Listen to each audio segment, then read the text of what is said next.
Inilah Asif Ali, pria India yang viral karena lamarannya ditolak gadis Wajo Sharifah Hairunisa beberapa waktu lalu.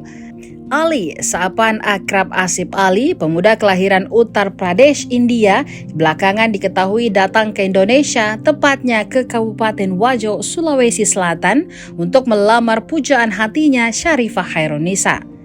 Hal tersebut sangat disayangkan karena sebelumnya pihak wanita menyebut mau menerima lamaran Ali, bahkan berjanji keluarganya akan menjemput Ali di Bandara Sultan Hasanuddin Makassar. Namun sayang, 2 hari sebelumnya Ali tiba di Sulsel, seluruh kontak kekasih dan keluarganya itu tak bisa dihubungi sama sekali hingga Ali tiba di Bandara Sultan Hasanuddin.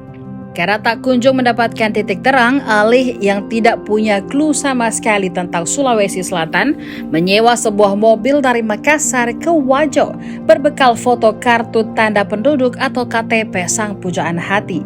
Setibanya di sana, dirinya malah ditolak mentah-mentah keluarga Sharifah dengan alasan si wanita sudah dijodohkan dengan pria lain. Meski lamarannya ditolak calon mertua, Asif Ali masih mencintai gadis Wajo tersebut. Bahkan saat dirinya membuat TikTok baru, Asif Ali hanya memfollow 8 akun saja, salah satunya Sharifah Hairunisa. Di akun TikToknya, Asif Ali menuliskan caption, "Masih menunggu jawaban Sharifah." Terbaru, banyak yang bertanya-tanya bagaimana nasib si pria dan keluarganya kini.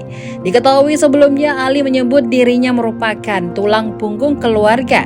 Dia datang ke Indonesia karena mendapatkan persetujuan dari pihak Sharifah yang benar-benar akan menyetujui pernikahan mereka. Ali mengorbankan banyak hal, diantaranya karir dan penghasilan keluarganya. Diketahui merupakan tulang punggung keluarga dan merupakan anak pertama, Asif mengorbankan kebutuhan keluarganya untuk menjemput Sharifah.